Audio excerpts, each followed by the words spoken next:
Okay, guys, we're just going to talk for one more day about circles. We're going to talk about circumference, which you found out was the perimeter of the circle, except that it's not called perimeter, it's called circumference. We talked about the area, which is all of the space inside of the circle measured in square units. And we also got introduced to pi. So pi is actually a number, a constant, that was found when they took, if you were to open this circle up and lay it flat out like this, and then you took the diameter, which is the full distance across, you found out that there was a ratio that occurred each time. So when you take the circumference and you divide it by the diameter, we kept coming out with this number, pi. So what does that help us do? That helps us understand that when we know the diameter, now drawn here is a radius. You have to know that if I continue it this way, then now I have the diameter. And a radius is any point from the center of the circle or its origin to a point on the outside of the circle. So pi was initially discovered. Archimedes was, I think it was the last thing that he actually discovered. But that's what, and across the world, they were looking at this number as well. What I want us to focus on today is the fact that in your practice earlier, you either used 3.14 to calculate area or circumference. And I just want you to understand that 3.14 is an approximation of pi. It is not exactly pi. In lower grades, before you guys had use of calculators, when we were younger, used to use 22/7 as well. And 22 divided by 7 gave us this value, which was 3.142857,143, like that. But this number here, this is actually, if this calculator were to continue, you would see the repetition building here. So you see that 0.1428571,428, and if it were to continue, you would see 57. This number here is rational, 2 integers in simple fraction form. So you have an integer in the numerator and an integer in the denominator. Again, it's an approximation of pi, and you can see that the 3.14 out to the hundredths is taking it to, 100 pieces. The closer you get to accuracy is obviously the farther out that we will go with this decimal value. Now, in your other problems that you did, you actually used the pi key and then you rounded afterwards, whatever they asked you to. So what I need you to understand today is these are all close, but they are not exact. Okay, and sometimes we want things to be exact. So let's just go with something you know already. You know that 2/3 is equal to 0.6 repeating. So let's look at what that looks like. That's 2/3 is equal to 0.6666666. And if I'm going to continue to write this out, I'm never allowed to stop. So if my calculator stops me right here or rounds it to here, the calculator just trimmed off a little bit of accuracy.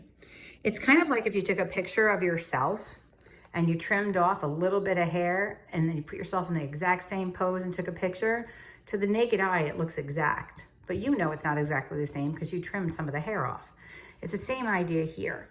So if we want to stay in exact form, what we want to do is we want to stay in what they call terms of pi, which means pi is a constant and is in your answer. So we leave pi uncalculated.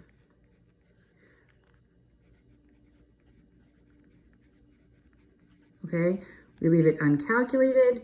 We don't use any estimates. We just leave it as such. So let's see what that looks like. If I were to give you a circle and I were to tell you the diameter was 2.1 centimeters, okay? I'll put the centimeters out here. And I asked you for the circumference. You would say the formula for that is pi d. Now, you would take the diameter, which is 2.1, and replace it for d.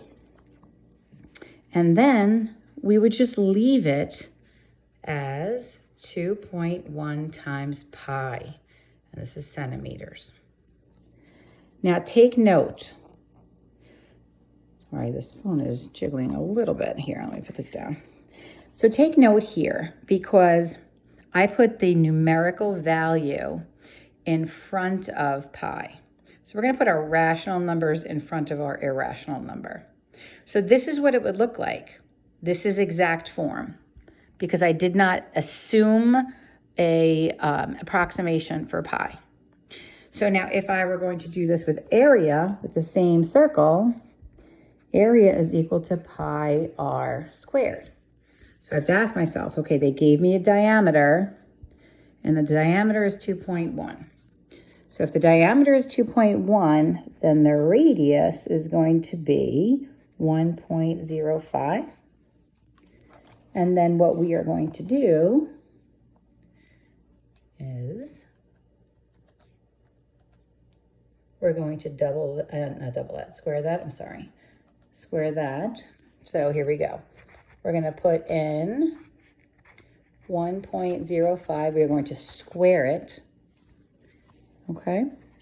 And then you're going to have 1.1025, and you leave pi in the answer, and it will be centimeters squared. Okay.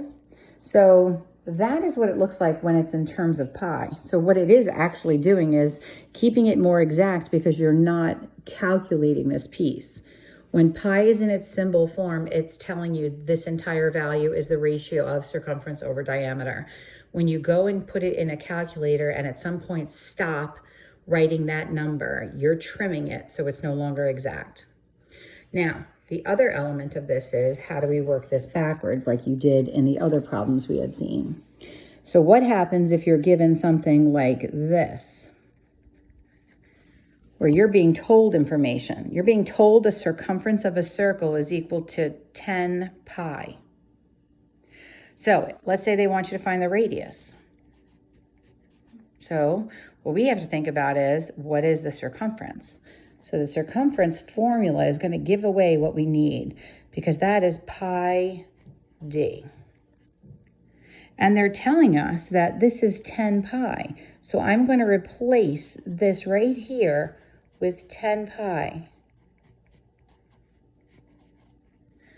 Now, I have pi on both sides of my equation, and I'm going to divide by pi. And I will find out that my diameter is 10. And if my diameter is 10, my radius is 5. So really what you're going to do is you're going to take the value they give you, place it in place of c, divide out pi to see what the dimension of the diameter is, and then find your radius. And we can do the same thing here.